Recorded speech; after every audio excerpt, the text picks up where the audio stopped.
Ladies and gentlemen, welcome back to Crime and Entertainment. I have here a very special guest and a first guest of his caliber on this show. Please welcome to Crime and Entertainment former lawyer, mob lawyer as they dubbed him out in Vegas, and mayor and author. His book, From Mob Lawyer to Mayor of Las Vegas, Only in America. Please welcome to the show, Oscar Goodman. Oscar, how are you, my friend? I couldn't be better. Beautiful day out here, and I'm really enjoying the fact that I have the privilege of being on the air with you. Hey, man, the privilege is all mine. I can't thank you enough for coming on the show, man, for real. Are you in Vegas right now currently? I am in Vegas. I'm in my home. I just came back from seeing my wife, who's the mayor. She succeeded me after I had done 12 years. She's in her third term now, and she needed a little bit of help with something, and I went down there to help her. Not that she needs my help, but I hurried back to make sure I'm here with you. Okay. Now, you're originally a Philly guy, right? You're from Philly? Absolutely, and the only thing I miss about it are the cheesesteaks. I've been up there a time or two, and yeah, they do have some really good cheesesteaks up there. So let me ask you a question. What kind of led you to be a lawyer, and then what prompted to move to Las Vegas? Well, I'm not sure what prompted me to be a lawyer, other than I was running out of other things to do or to be, and I decided to go to law school at my wife's urging. We got married after my first year of law school, even though we had known each other for about 3 years before that time. And I couldn't stand law school. I really disliked it. Went to a nice little Quaker school outside of Philadelphia called Haverford College, and loved that. Loved every single day. I'm a non-athlete, so if you could walk at that school, they gave you a football helmet, and you were able to play football. So I had the best of college. I really enjoyed it, and applied to the University of Pennsylvania. Fine law school, but it was the time that the Warren Court was involved with the civil rights and civil liberties, and all those cases where you have right to counsel, where they were suppressing evidence as a result of illegal searches and seizures. And that's what fascinated me. And yet all my classmates were interested in doing corporate work and just making money. And that was the least important thing to me. I wanted to be happy. So one day I walked down to City Hall, about a mile and a half from the law school, and I just walked in cold and said to the DA, I said, I'd like a job as a clerk here. He says, well, we don't usually have clerks, but Arlen Specter, who subsequently became the United States Senator from Pennsylvania, he just won a big case against the Teamsters, a conviction, the first one in the country. Maybe he'll hire you. So I went in there, and Arlen hired me, made $1 an hour, 40-hour a week, the only guy ever to go, I think, to an Ivy League school to work that way. And let me see something. I'm looking at this ugly puss here. That's mine I'm referring to, not yours. And I'm smarter than I look. And he was a great teacher. And I loved working with him and for him. And a wealthy widow was killed. And the fellows who killed her took $300,000 from under her mattress and brought it out to Las Vegas to launder it, in the old sense of the word, at the crap tables here. Mm-hmm. And they were arrested, and Arlen sent me out to talk to the police officers. And then they came back to Philly, and it was a cold, dreary, horrible November night. And they said, what are you doing here? Just as we said before, why would anybody want to live with that cold and the snow and the sleet? I said, where else is there? They said, have you ever thought about coming to Las Vegas? I said, people live there? I didn't know anybody ever lived there. I thought they just stayed in the hotels. And they said, no, it's a great place for a young man to come to. And I went home that night, and I said, sweetheart, how would you like to go to Las Vegas, the land of milk and honey? And she says, whatever you want, sweetheart. And that was it. Went out there and haven't had a bad day since. Wow. Now, in your book, you talk a lot of kind of what you just said, like, suppressed evidence, kind of backroom deals, corruption. Is that pretty much everywhere, or is it more prevalent in Las Vegas? Or that's pretty much about wherever you look? Everywhere you look. My practice was such that they started calling me the mob lawyer because I represented people who were reputed mobsters. And I didn't object to it because if there was a mob, they certainly could pay for the best lawyers that money could buy. And I took it as a badge of honor, to be quite frank with you. And the cases were all very, very interesting cases, because it was just at that breaking point in the law where citizens were beginning to get rights, and the government was having restraints on how they can do their business. And I won a couple of cases. I was pretty lucky. And I got that reputation and traveled all over the country representing people who were accused of crime. And it was a terrific practice. After a while, I represented some very, very famous or infamous alleged organized crime figures. Yes. Meyer Lansky, who was supposedly the head of the nation's criminal syndicate as far as finances were concerned. Mm-hmm. I represented, you name him, I represented him. I don't know whether you saw the movie Casino, but I played myself in the movie. Oh, yeah. And I represented those people in real life. I mean, my part was actually very, very realistic, and represented the person who was portrayed by Pesci, and the person who was portrayed by De Niro, and knew the woman who was portrayed by Sharon Stone. And I loved it. I love the movies. I got a kick out of it. And the movie came out, and this is what the realistic thing, what happens in real life. My mother called me, my dear sweet mother, and she said, "Oscar," she said, "I saw your movie, and it's a good thing you're a lawyer." I wasn't getting any phone calls at all. The phone was dead, and I missed those movies, and I decided that there's only one way I could be assured that I could get into the movies, and that is if I ran for mayor, because the city had to issue a permit for a film to be made here. And I was going to insist, after I won, that anybody making a movie would have to give me a part if they got the permit. And that's what I went into the office with that in mind. And as it turned out, I got a couple of parts, and I've been a happy camper. Wow. Now, like you said, you've interviewed some of the top dogs here, if you will, of the alleged. I want to make sure we use that word, alleged. Alleged or reputed. Alleged or reputed. Either way. You mentioned Meyer Lansky, Tony Spilotro, who, like we said, was Joe Pesci's, who he characterized in Casino, Lefty Rosenthal, who De Niro played, even guys like Nicky Scarfo, a lot of the top-notch guys. Who was the first mob guy that you represented? Well, I can't say he was a mob guy, but he was the brother of somebody who was a reputed mobster. A young man who wasn't even 21 at the time. He got arrested in Las Vegas for a Dyer Act violation. And most people never even hear about a Dyer Act anymore. A Dyer Act is the way the government would bolster their statistics. It was a crime. All they had to prove was that a car was stolen in one state and driven across state lines to another state. And invariably, when the arrest took place, there was somebody behind the wheel, and whoever that was charged with stealing the car. And this young man was arrested, and he was going to be tried in Las Vegas. Very tough case, because they found him behind the wheel.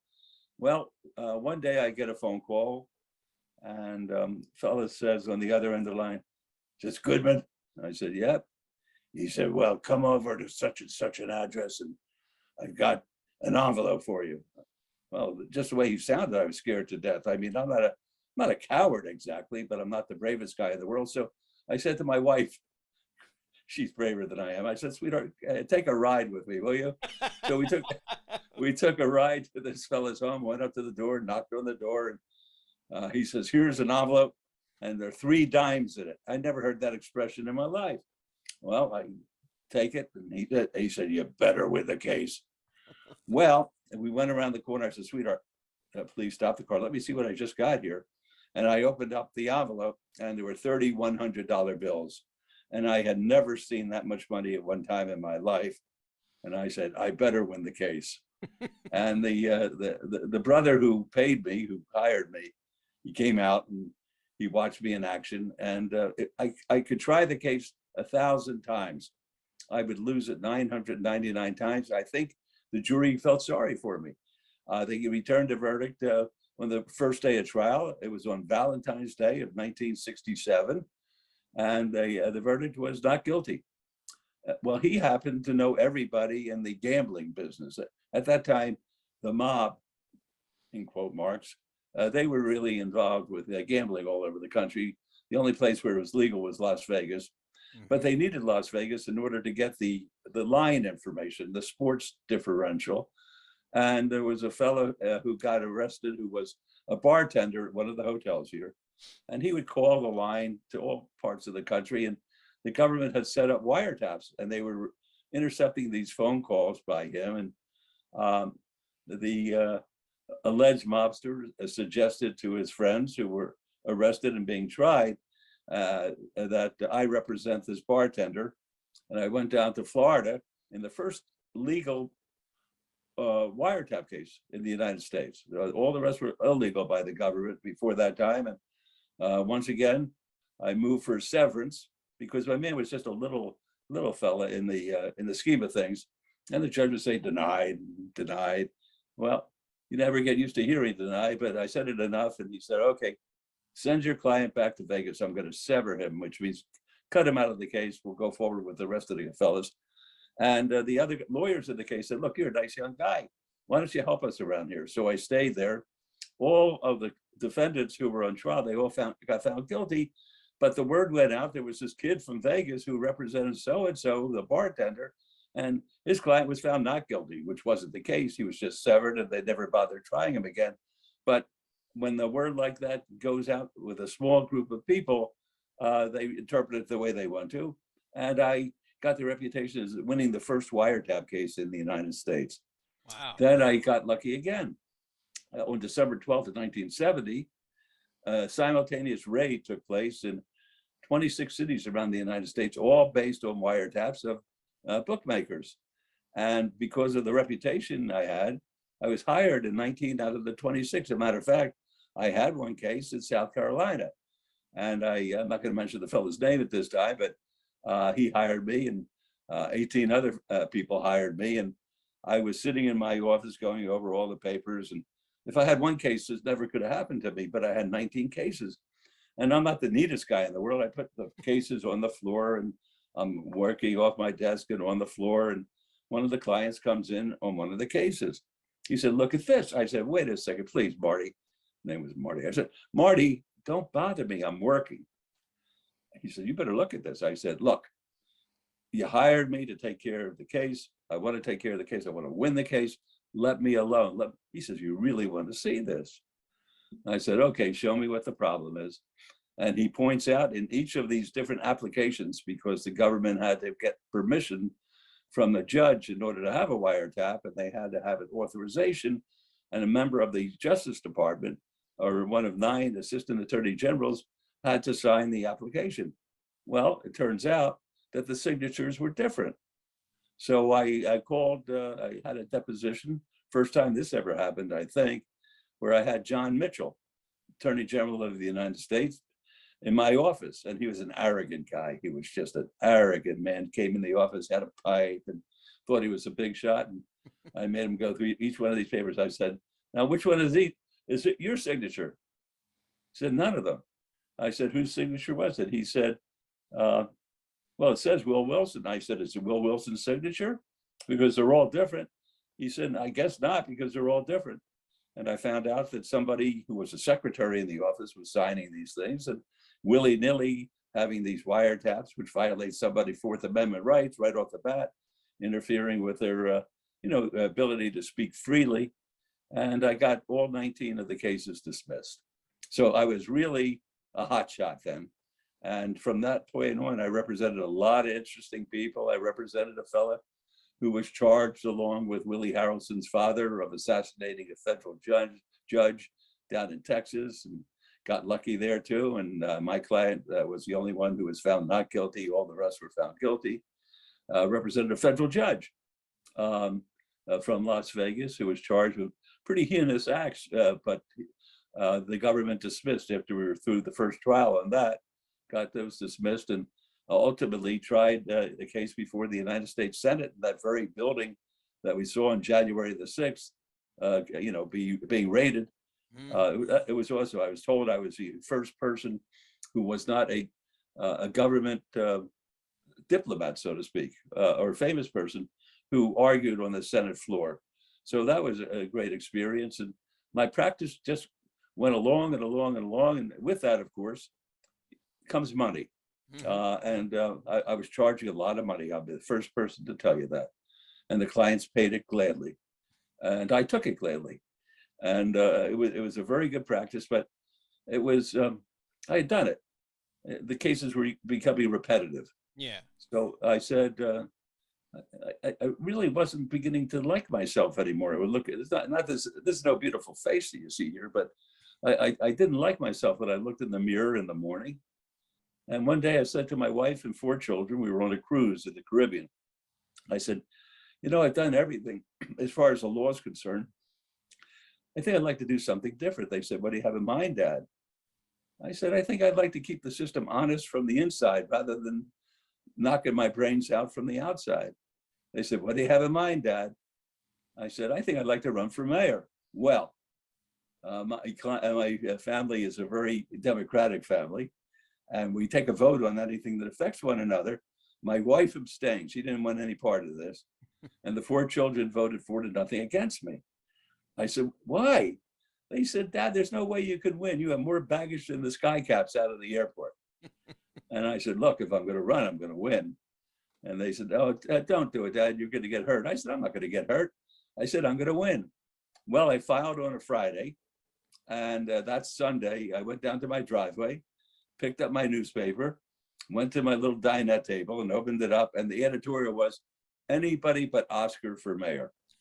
Well, that's a tough way to get involved in politics. And then the San Francisco Chronicle, they threw in their 2 cents and they said, they had a big editorial, Las Vegas should not elect the barrister to butchers. I said, what? I said, I don't even like San Francisco. What are they butting their nose in my business? All they have up there are a lot of clouds and a big old bridge. I mean, nothing. Well, I ran and I won and had a great ride. And your odds were very low to win that. Your first very one, low, anyway. Yeah. very low. They didn't set the lines, so to speak, in Las Vegas or in political events, but in London they did, where they had these betting parlors, and I was a 17-1 underdog, and I won rather handily. They said it was a landslide, but as time went on, that my second election, I got, I think, 87% of the vote. Yeah. And on the third election, I got 86% of the vote, and I'm still looking for the other 14% who didn't vote for me. Got a bone to pick with them. Now, one question I was going to ask, you represented Tony Spilotro quite a bit. Yes, I did. I represented him for about 15 years. Yeah, so 15 years on and off.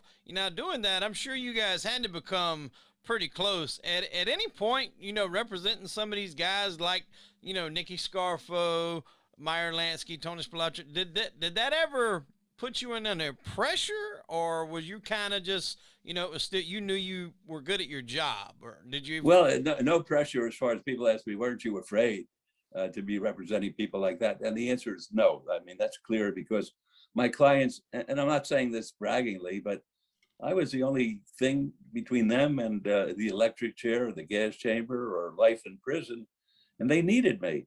Right. And they saw, no matter what, because I got some great referrals with cases I lost where a client was in prison, and they said, call my lawyer. You wouldn't think that somebody in prison would be a referral for a lawyer, but they knew I worked hard. And I kid people because the government did not like me, and the government did not like my client or clients. And I said, I'm not afraid of anything happening to me of a physical nature, because I usually have about 20 FBI agents following me all the time. They even bugged your house at one point, didn't they? Yeah, they bugged my house, Wow. Bugged my phone. In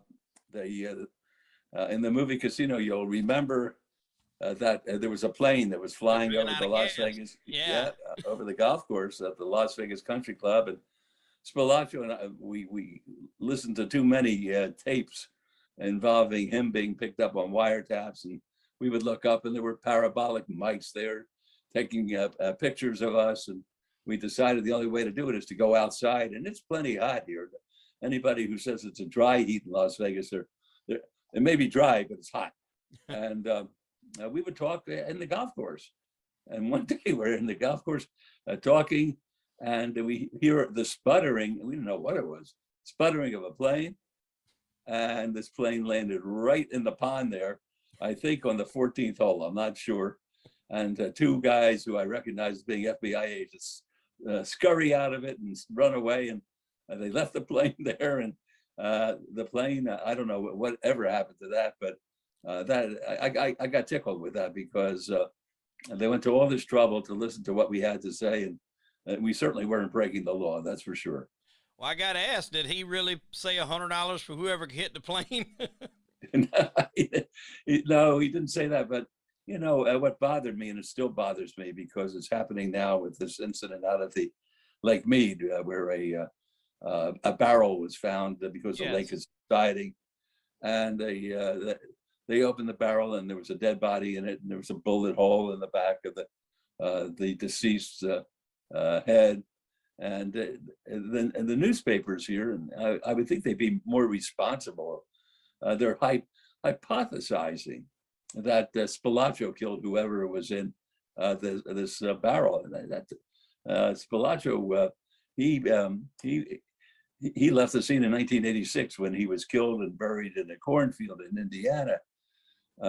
Not as depicted in the movie because it never took place. The movie said, yeah. But they said he killed 27 people, and I said, "You killed 27 people?" I said, "You guys are the biggest monkeys who ever lived. You are such." I'm talking about the FBI. I'm talking about the Metropolitan Police Department. I said, "You're the biggest jerks who ever lived. If he killed 27 people, he never spent a day in jail." I said, "And you're saying that I'm a bad guy? You wouldn't know how to put a brown paper bag in jail." Now, I heard you say that when you were doing, as you said, you actually played their lawyer in Casino, that when you seen Joe Pesci, you know, put in his character, that it was uncanny how much he really looked like Spilotro. It was remarkable. It was remarkable. The first day that I went on the set, they said, "Go to the wardrobe." They do everything first class. Right. They had a beautiful trailer with a wardrobe and seamstresses and people who measured you, and because everything had to be the same day after day. That the tie has to be the same way, the suit has to be the same way. And I'm looking around. It was awesome. You know, I had never been in a movie in my life. It's awesome. And I see this fella from the back, and Tony had a left arm that sort of was bent. And that's the only way I could describe it. And he used to hold a little briefcase all the time in that arm. And I'm looking and I'm saying, "Oh my God, I know he's dead." This is remarkable. I didn't know whether I had too much to drink before I got on the set, because it was, I'm a sort of a little alcoholic. And I said, maybe I shouldn't have had a drink before I came over here. But I see this fella, and it turns out it's Joe Pesci, looking just like Spilotro. I mean, exactly like him. So one too many Bombay Sapphire jalapenos. Oh, you got that. You've done a research job on me. You probably were an FBI agent before you became a welder. Oh, I'm positive of it. I am positive of this.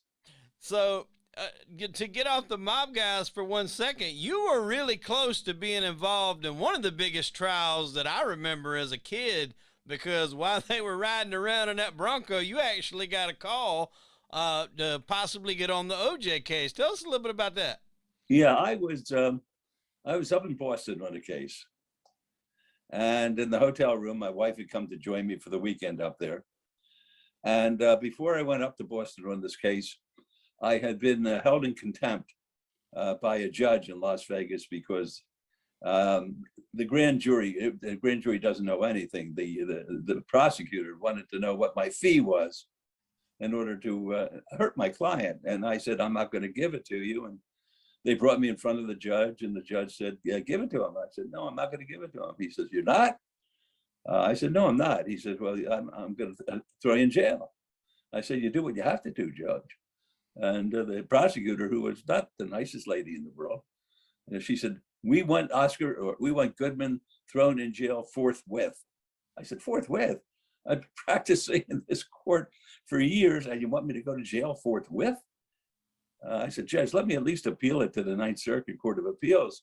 And I knew I had the worst of it. I knew what the law was, but I wanted to make a lesson that it really, it was going to hurt my client if I turned over these records, because it would help make another case against him if certain information was conveyed to a grand jury. And I said, I'm not going to do it. So he said, all right, I'll let you stay out pending your appeal. But if you don't win your appeal, you better bring your toothbrush. So I said, thank you, Your Honor, and left the courthouse. And time goes by, and I get the result of the appeal. And it was against my client, against me, not my client, that I had to turn over the records. And I said to my client, I said, I'm not turning him over, Chris. His name was Big Chris.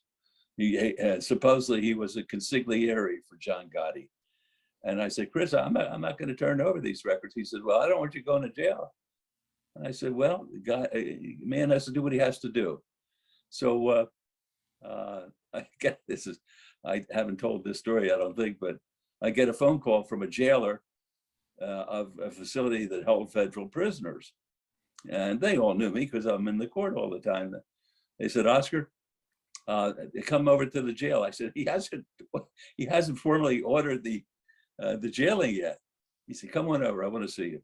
So I went over to the jail, and he says, don't worry about anything. He's had this set aside for you.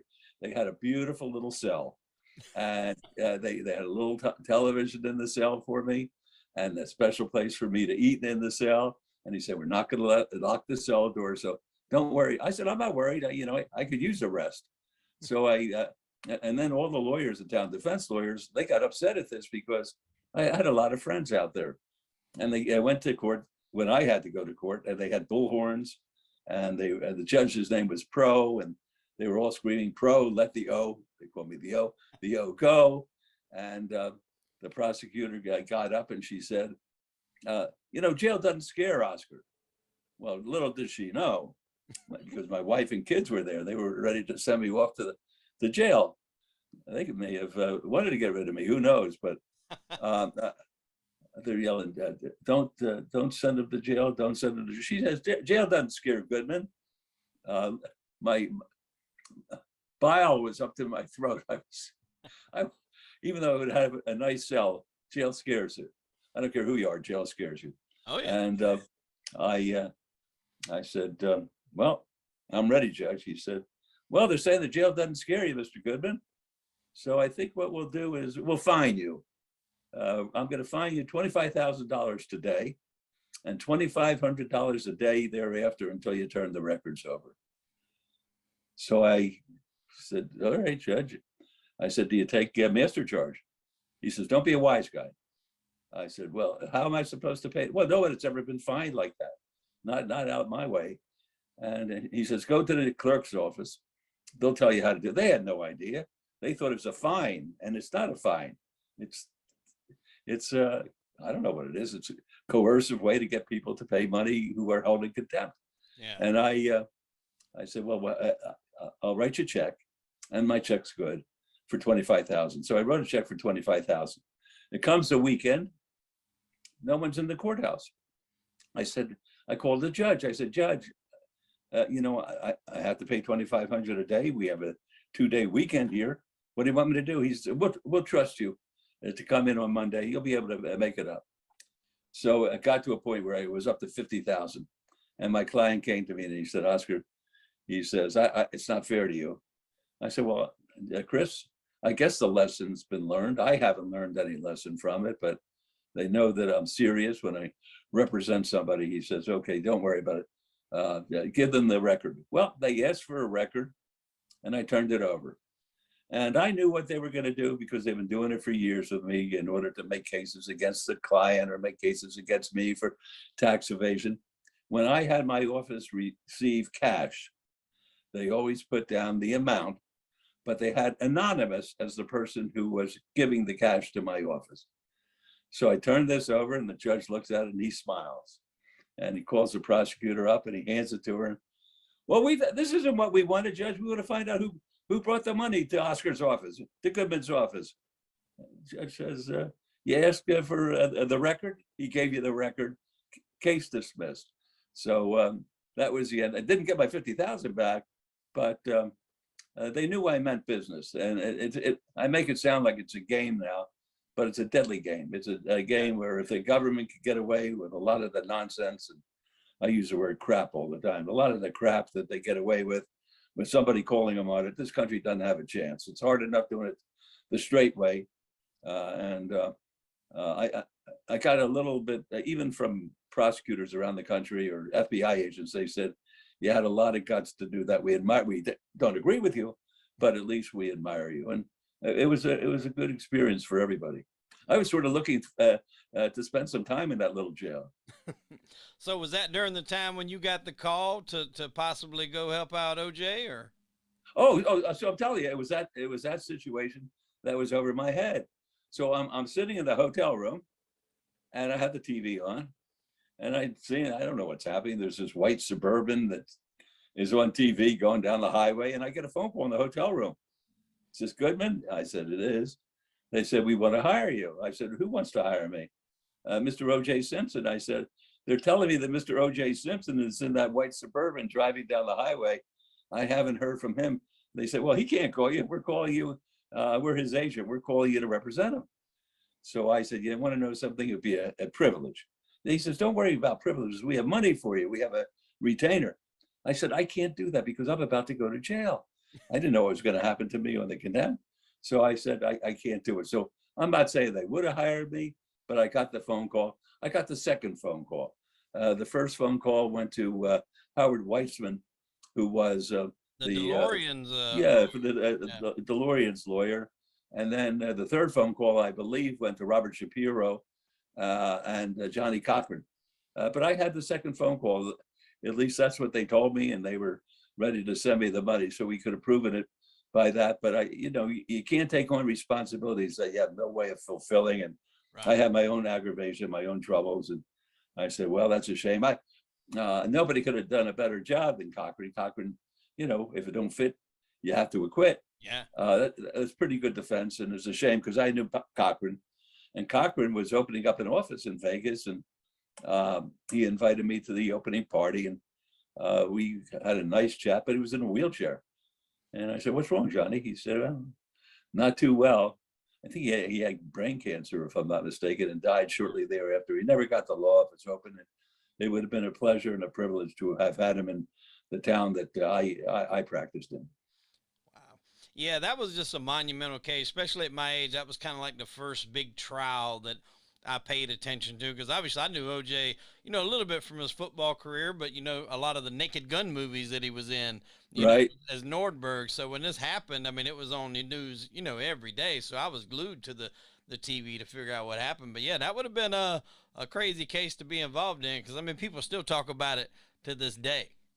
Yeah, and he's living in Las Vegas now. Yeah, he's out there. Yeah. The thing that bugs me is after he gets out of jail, out of prison, he goes to, I don't know the facts because I wasn't his lawyer, but he goes to collect memorabilia apparently in a hotel room, and he gets involved in a little, I think, a shoving and a pushing contest. It wouldn't even be a misdemeanor. It was a Mickey Mouse nickel dime type thing, and they charge him with like battery and theft and all sorts of nonsense.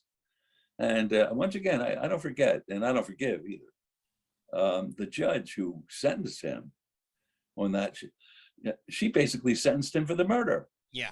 I think she gave him 17 years for nothing. For nothing, for trying to get what he thought his own stuff back. And that made me sick. And that's the kind of thing that kept me going, because I wouldn't let them get away with it. I wasn't afraid to go on TV or talk to the media. And at least tell the world what I saw. They didn't want to hear it. They wanted to put a spin on it. But I felt the public is entitled to the truth. And at least it was the truth according to Oscar. And that made me sick when I saw that. Yeah, that like you said, because he got off with the murder, or was found not guilty. I'm not going to say he got off. He was found not guilty. They try to basically, like you said, give him the murder charge for something very, very petty. And that happens Yeah. a lot when people beat them, for certain Oh crimes. boy. That happens When a they lot when they more than people know. when they come after you, you better kill the king, because if you don't, the king's going to kill you. They're going to spend whatever it takes to get you. And I've had that experience many, many times, that they just don't stop. I bet so. Now, somebody I want to mention too that you had a lot of dealings with, Billy Walters. Yes. Now, I like to throw a few dollars down on some games here and there. I think you do too as well. But now Billy was an interesting guy, because he had the ability to literally move lines from Yeah. from Vegas. He's a brilliant guy. He came from a meager background, one not of wealth at all. Nicest guy you'd ever want to meet. I represented him for years. He, I don't want to misstate this, but he was part of a group that was able to try to middle games. In other words, you get the line information and you bet both sides. So the worst that happens is, I guess, you lose one side, the juice, and it was very successful. He made a lot of money. Mm-hmm. And Billy was a straight shooter. He went on 60 Minutes with Lara Logan, and he told it the way he saw it, and she reported the way she saw it. And he said he told the truth about the government and the way we're trying to abuse him. And then they just kept on coming after him. They seized money without just cause that sat in a legal place, ready for him to go and get it for betting purposes. And he was very generous. He had a son who had a disability, and he gave hundreds of thousands of millions of dollars to an agency that took care of disadvantaged youngsters who had physical disabilities. Married to a lovely woman. Susan was a great friend of my wife, Carolyn. And ultimately, they brought him to trial for illegal gambling, and he won it. And then they indicted him based on, what would it be called? Insider information. Once again, in my opinion, Mickey Mouse and the government leaked. I believe this was proven to a moral certainty. They leaked information to the media, I think the New York Times, and it muddied Billy up. And the jury came back. As he said, it was the biggest bet he lost. And he got I thought, an outrageous sentence for what he had done. And he's back. Spoke to him. I guess, I tell you exactly when I spoke to him. I spoke to him on Kentucky Derby Day. Mm-hmm. I gave him a call just to say, one of the nicest weekends I ever spent is he treated me and my wife and a couple other couples to the Kentucky Derby. And we went down there, and I'll tell you, he knew how to do it right. We got off the plane. I think it was a private plane, I'm not sure. Got off the plane, and there was like a high-ranking officer from the Kentucky troopers greeting us on the tarmac, driving us to our hotel, and then taking us to all the parties. Phyllis George, who was a Miss America, married to John Brown, who was the governor. They were our hosts at a party, took us to all the famous stables that you hear about where the breeding takes place. And we sat at the finish line, and I was sitting next to George Steinbrenner and Henry Gonzalez, the congressman. And I was like a big shot because people knew me down there. I had just won a case for the grandson of Happy Chandler, who was the commissioner of Major League Baseball and then the governor himself of Kentucky. I got a not guilty on his case. So everybody knew there's a lawyer from Vegas, is what they said. I had the best weekend of my life. I told Billy, I like to think of the fond days, not the days of the fight, but being able to smell the roses a little bit. And we sure smelled it, that Kentucky. Have you ever been there? I have never been, no. If you can, you got to go, because it's, I've been to I've been to the Super Bowl. I've been to the World Series. I've been here. I've been there. World Championship fights. There's no spectacle like the Kentucky Derby. All the beautiful women with their beautiful hats and beautiful dresses and the pomp and circumstance and all the hype. Those are the days of Baffert. we don't have that anymore. How long did they wind up giving Billy when they finally got him? I think they gave him 8 years, and wow. he got out on it wasn't a presidential pardon at the time, but he got out because of the COVID. Right. And they said, you'll do your time at home. And then he spent his custody at home. And knowing Billy, he had a nice house. Yeah. A nice house. And word came with President Trump that President Trump pardoned him. So Billy doesn't have any record, which is a wonderful thing for Billy. Yes, no, absolutely. And that's, with everything that we've talked about with you, from, your lawyers and dealing with the mob guys to being mayors, you bumped heads with a few presidents. You bumped heads with Barack Obama. I had a fight with some choice words to say about Vegas. I had a fight with President Obama. He was really wrong in what he did. He was speaking to a group, and I don't know why he said this. Sometimes I don't know why he did a lot of things, but he said people should not spend their money going to Las Vegas. They should be spending that money on college education, and they shouldn't travel to Las Vegas. Well, I was the chairman of the convention authority at the same time that I was the mayor, and I said, somebody told me that the president said something bad about Las Vegas. That can't be. They said, yeah, he said something bad about Las Vegas. I said, can't be.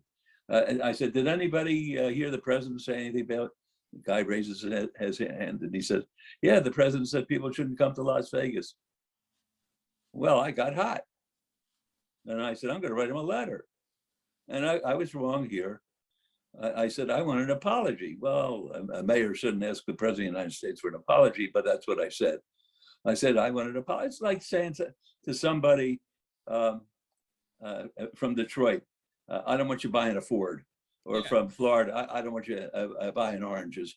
You can't tell people not to come to Las Vegas. And I then said, I used the wrong word. I said, you have to explain yourself, Mr. President. Tell people that you didn't mean what you said there. And I didn't hear back from him. Well, on Memorial Day of that year, as the mayor, my wife did it yesterday, we visited different cemeteries to pay our respects to the fallen, those who made the greatest sacrifice during the wars. And got through about 11 o'clock. It was a beautiful day. And I have a koi pond in my backyard. And the time that I really know how to relax, and I relaxed by my koi pond and had my cell phone with me and had some music playing in the background, had my books with me studying for a case. And phone rings. I answer it.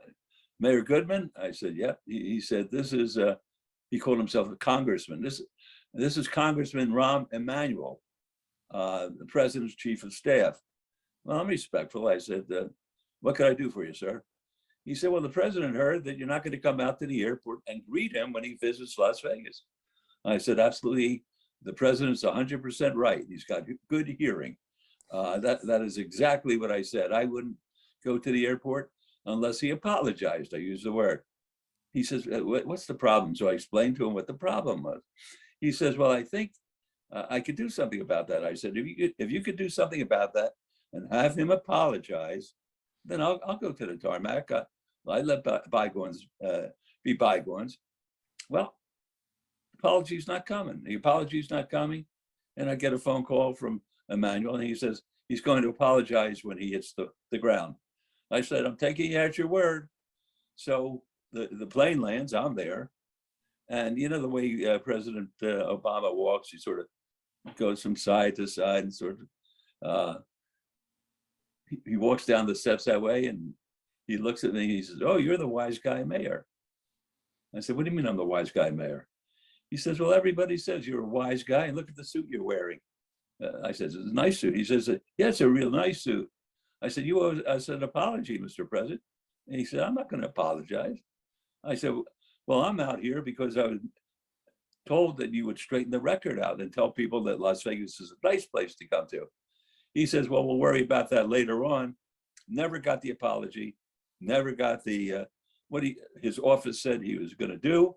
And then when my wife became the mayor, he pulled the same thing. Well, she is a little more forgiving, I guess.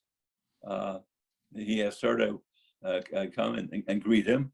And she said, well, the mayor should greet you no matter what you did. And the two of us, we've been married 60 years, 60 years, come June the 6th. Very few fights. But we had one over this. I said, you can't let the man get away with this. Well, she went out to the airport and they shook hands, and he made it sound like it was a big joke. It was no big joke as far as I was concerned. So he is not my favorite president. Absolutely, I can tell. And I know you said you and Trump had a pretty decent relationship, though. Y'all didn't butt heads quite as often as I don't No. As a matter of fact, the city acquired 61 acres of land right in the heart of the downtown, if you can imagine. And a beautiful piece of property, except it was an old railroad site and it had to be remediated, which, just costs you some money. You dig it out and you replace it with clean dirt. And but there was a railroad track running right through it. And President Trump came out, and he was opening up the Trump Towers here. And I invited him to come down and help me out with my redevelopment. I didn't really know him at the time. And he came downtown. We went over to the railroad track. And I said, you see what I mean? He says, Oscar, he says, I would like to develop this property. I said, you built a beautiful product, but I want eclectic architecture. I want everything to be a little different than everything else. And, even though your stuff is great, it's sort of all great. And I want to have Art Deco. I want to have just different kinds of buildings that it will be an architectural place that people can come to. Frank Gehry designed Brain Institute, all of that. And I said, I'm going to pass, but I appreciate it. But how can I take care of this railroad track? He said, well, my dad, his father, was a developer of real property back in the New York, New Jersey area. And he said he had to fight with the concept of railroad tracks wherever he was building. And he said, he looked at the railroad track as a river. And I said, by golly, I started looking at it as a river.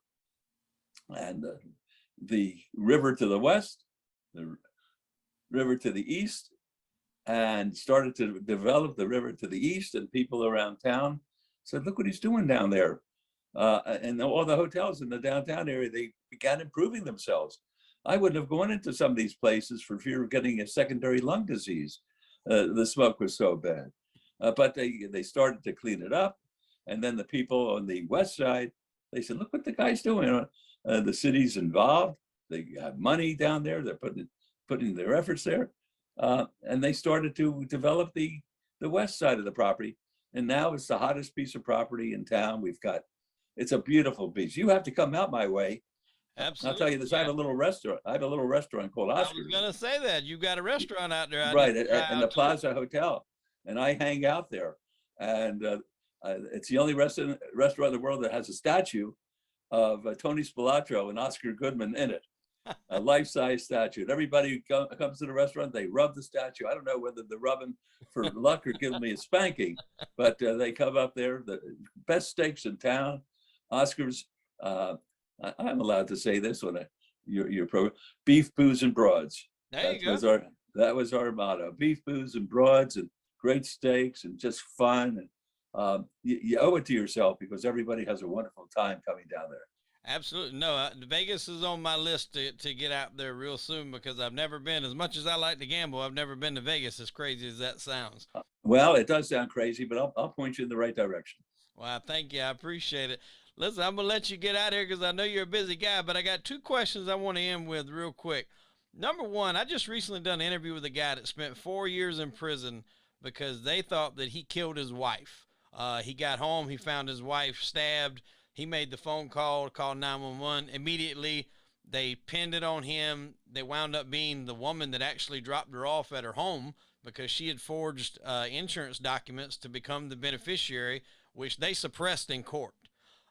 So the conversation that he and I had, prosecutorial immunity, do you think there's ever a chance for that to go away? Because these people basically have carte blanche to do really whatever they want and hold no repercussion for it. Do you think there's a chance that could be erased? It better, because I had a client, and he's a friend, and from Boston, and they said he was a member of the patriarch of crime family up there.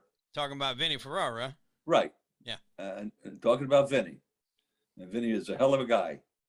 The prosecutor has a conference with other prosecutors and calls him an animal, and that stuck with him throughout his life, basically. And they wouldn't say it to his face. His sister was a nun, and they didn't call her a penguin. Right. They called Vinny the animal, and a cop lied, and the prosecutor lied, and they didn't tell anybody, and we made a deal. And I hated deals, but there were 3 murder cases against Vinny. And in order to save him from going through these murder cases where they were using the death penalty in places like Massachusetts and Connecticut, we made a deal. And Vinny, he's a man, he took the deal. And then we found out afterwards that the prosecutor lied and knew he lied, and he knew the cop lied. And the judge went out of his mind, good judge, and he let Vinny out. But Vinny had done 18 years based on these lies, 18 years. And the prosecutor asked that the judge wanted the prosecutor fired. Wouldn't even listen to them, wanted him censured. Government wouldn't listen, wanted a paper in the file. So this guy would never be able to, wouldn't even do that. This guy's walking around like nothing happened, and nothing was done to stop this from happening again. And it makes me sick. It made me sick. Now it makes me sick. And yeah, it'll change when enough of these big shot politicians see how the system works. They taste it a little bit themselves. Yeah. They won't let them get away with this kind of crap. So my answer is yes, and it's the right thing. If they do their job right, that's all. All my clients wanted was to get a fair trial without prosecutorial misconduct, have the United States Constitution in play. No one complained if they got those things. It's not that hard to do. Right. But the ends justify the means for these people, and I had no use for them. No, I agree. That's something that needs to get out of here, because that, like you said, they can basically have carte blanche to do whatever they want and have no repercussions for it at the end of the day. None. Yeah, that needs to be something that needs to be addressed and taken care of. And the last question I'll have, while you were a lawyer, because I know you're still a lawyer, but you don't just practice anymore, right? That's right. I have a son who's a lawyer, and I have another son who's a judge. So there's enough Goodmans in the system. Still got it in the family. Right. Was there ever a case that you didn't take that in retrospect you look back and wish you had?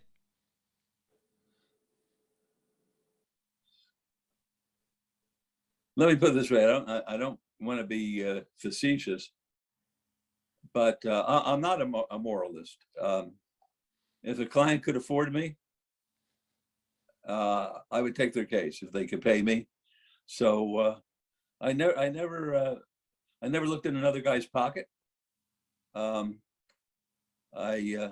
only time I would ever turn down a case is like in the OJ situation, where I had other issues facing me. I couldn't even get involved in thinking about taking it. I can't think there would be a case that I wouldn't take because I never never is a bad word. I rarely let a client take the stand. I was always better to make my closing argument that he was or she was able to withstand cross-examination. So it was not a situation where I'd be supporting perjury or anything of that nature. And usually the only time I wanted to hear from the client was if they had an alibi. I wanted them to tell me, they were in South Carolina at the time. They were charged with doing something in Las Vegas. I want to hear that. But I really don't want them to tell me that they didn't do what the government charged them with, because most people don't even know what the charge is all about. They get arrested, and they want to find out what the story is. And the person who, let's say, When you go home today, let's say you're home, you see your front door knocked down, and you see your drawers open and your clothes strewn all over the place. Do you have 911 there? Oh yeah. Is that what you? So you call 911 and you say, "This is," and you tell them who you are, and you say, "I've been what? Robbed." Wrong. You've been burglarized. And there's a big difference. There's like a 15-year difference between a robbery and a burglary. A burglary is when somebody enters your home with the intent to commit a felony. A robbery is when they take something from you by force or threat of force. Ah. Wow.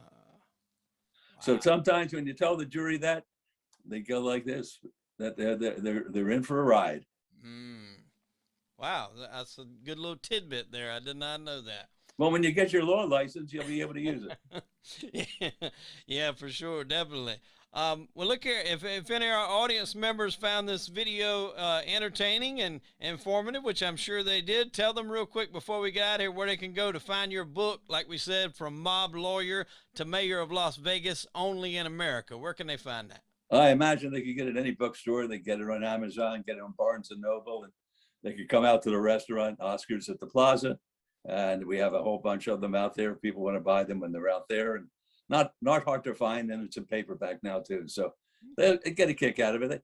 It's a kind of book you can read in 3 or 4 hours and enjoy the little vignettes that I put in it, and it's all true. Okay, well, great. Well, we'll put a link for it on Amazon to our show notes in the bottom there. If people want to go click on that and get it for sure. Now, I'm personally, when I get my chance to get out there to Vegas, I'm going to come to Oscar's. We're going to get the booze, the broad, the steaks, and I'll throw one more beer in there. I'll get the book too while I'm out there. Well, that's very good. I'm not going to promise the broad, so I'm not in that business. But the rest of the stuff, I'll be able to take care of you. All right, my friend. Look, I can't tell you how much I appreciate you stopping by the show today. I've had a blast, and I hope you did as well. Very good. And if you have a link to this, if you send it to me, I'll put it up on my wife's Facebook or whatever she uses. All right. Absolutely. I appreciate it. Ladies and gentlemen, I am Hollywood Wade. That was mob lawyer turned mayor of Las Vegas, Oscar Goodman. And unfortunately, we are out of time. Tune in next week for an all-new episode of Crime and Entertainment. Oscar, we appreciate it, my friend. Thank you. Thank you.